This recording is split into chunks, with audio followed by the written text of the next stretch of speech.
The Mansfield Reformatory, officially known as the Ohio State Reformatory, has a rich and storied history.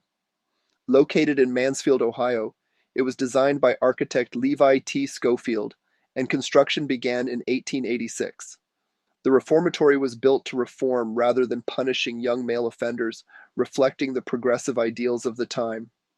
Its striking Gothic and Romanesque architectural style, often likened to a castle, was meant to inspire awe and encourage moral reflection. The facility opened its doors to inmates in 1896, though construction wasn't fully completed until 1910. It was initially intended for first-time offenders aged 16 to 30, offering education and vocational training to help them reintegrate into society. The reformatory operated under a philosophy of rehabilitation, with a focus on discipline, work, and spiritual guidance.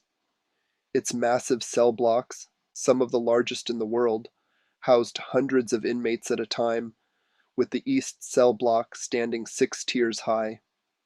Over the decades, however, conditions deteriorated. By the mid-20th century, overcrowding, underfunding, and reports of harsh treatment began to overshadow its original mission. The reformatory became more punitive, and stories of inmate abuse and neglect emerged. It remained operational for nearly a century, but by the 1980s it faced lawsuits over inhumane conditions.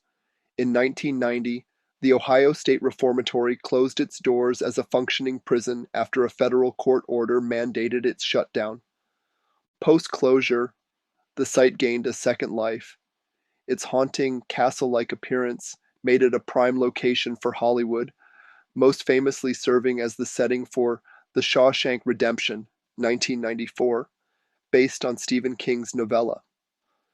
Other films, like Air Force One, 1997, also used the reformatory as a backdrop.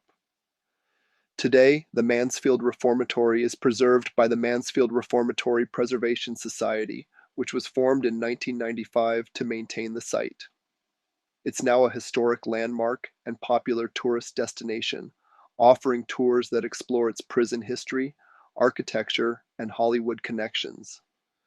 The site also has a reputation for being haunted, with paranormal enthusiasts flocking to investigate tales of ghostly inmates and guards.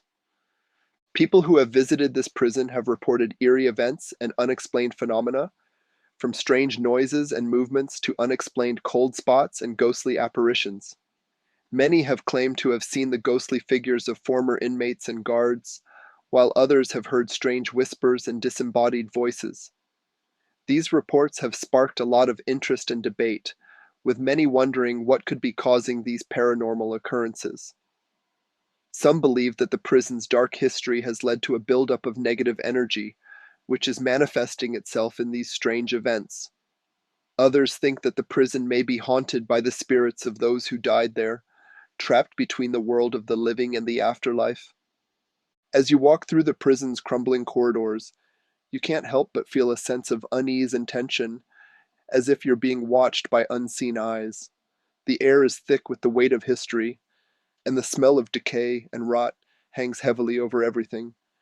It's no surprise that so many people have reported strange occurrences and ghostly encounters, given the prison's violent and troubled past. From riots and escapes to murders and executions, the prison has seen it all, and it's hardly surprising that its reputation as one of the most haunted places in the country has endured for so long. The prison's history is a long and complex one, spanning over a century and involving countless inmates, guards, and events. Notable inmates have included infamous serial killers and notorious gangsters, while infamous events have ranged from riots and escapes to murders and executions. Ghost stories have emerged over the years, with many claiming to have seen the ghostly figures of former inmates and guards, or to have experienced strange and unexplained phenomena. These stories have become an integral part of the prison's folklore, and are still widely told and retold today. The prison was constructed in the late 19th century and designed to be a state-of-the-art facility for its time. However, it quickly gained notoriety for its harsh conditions and brutal treatment of inmates, with many reporting widespread abuse and mistreatment. Over the years, the prison has undergone numerous changes and renovations, but its reputation as a place of darkness and despair has persisted. Many believe that the prison's troubling history has resulted in a buildup of negative energy, which is manifesting itself in the strange events and ghostly encounters that have occurred reported. Frank Freshwater's the real-life Shawshank escapee. He came to be known as the Shawshank Fugitive, a nickname that sounds like a Hollywood invention, but the story behind it is astonishingly real. Frank Freshwaters was convicted of manslaughter in 1957 after a car accident in Ohio claimed a man's life. At the time, he was just 21 years old. The court showed leniency, sentencing him to probation rather than prison. But freedom didn't quite fit Frank. When he violated the terms of that probation just a few years later, the law came knocking. That's when he was transferred to the Ohio State Reformatory, the same prison that would decades later become the filming location for The Shawshank Redemption. But unlike the fictional Andy Dufresne, Frank didn't dig through a wall with a rock hammer. Instead, after a transfer to the more lenient Sandusky Honor Farm, he simply walked away in 1959. No tunnel, no lightning storm, just a quiet disappearance under the noses of the system.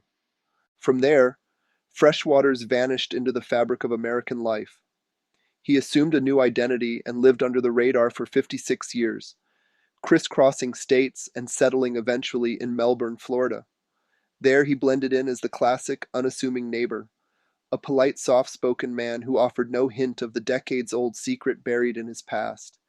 He lived a modest, quiet life, even working as a truck driver and later drawing Social Security. His story might have remained hidden forever if not for a cold case investigation that unearthed his records and reignited interest in his decades-long run. In 2015, U.S. Marshals tracked him down. When they finally confronted him at his Florida home, he didn't resist. He reportedly smiled and said, "You got me." By that point, he was in his late 70s, an old man with thinning hair and a gentle manner.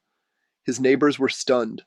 They'd grown fond of Frank, having no idea he was a long-missing fugitive. Many rallied around him, even calling for leniency due to his clean record during the half-century he spent on the run. It's easy to see why the comparison to the Shawshank Redemption stuck.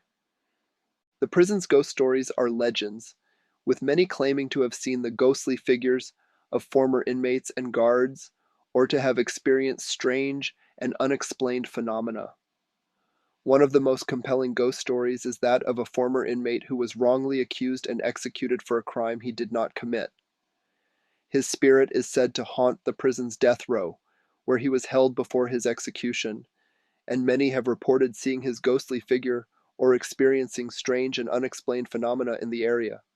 Some have even claimed to have captured evidence of his ghostly presence on camera, including strange noises and movements.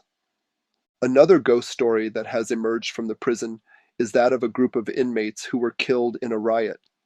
Their spirits are said to haunt the prison cell blocks, where they were held before their deaths, and many have reported seeing their ghostly figures or experiencing strange and unexplained phenomena in the area. Some have even claimed to have captured evidence of their ghostly presence on camera, including strange noises and movements. These stories have become an integral part of the prison's folklore and are still widely told and retold today. The prison's most compelling ghost story involves a former guard who an inmate killed. His spirit is said to haunt the prison's guard tower, where he was stationed before his death. Many have reported seeing his ghostly figure or experiencing strange, unexplained phenomena in the area. Some have even claimed to capture evidence of his ghostly presence on camera, including bizarre noises and movements.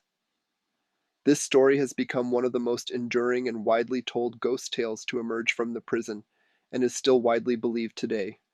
The haunting tales and dark history of Ohio's most haunted prison are a reminder that some places are forever marked by the events that have occurred within their walls. The question of whether spirits truly inhabit its halls remains a mystery, but one thing is certain: This prison is a place of darkness and despair that will leave you with a lasting sense of unease. Warden Arthur Glatke, who ran OSR in the 1950s, lived on site with his wife Helen. One morning, she was reaching for a jewelry box on a closet shelf when a pistol mysteriously fell and discharged, striking her in the chest. She died a few days later. The story has always been surrounded by suspicion. Rumors suggested marital tension, and some believe the gun didn't fall, it was fired.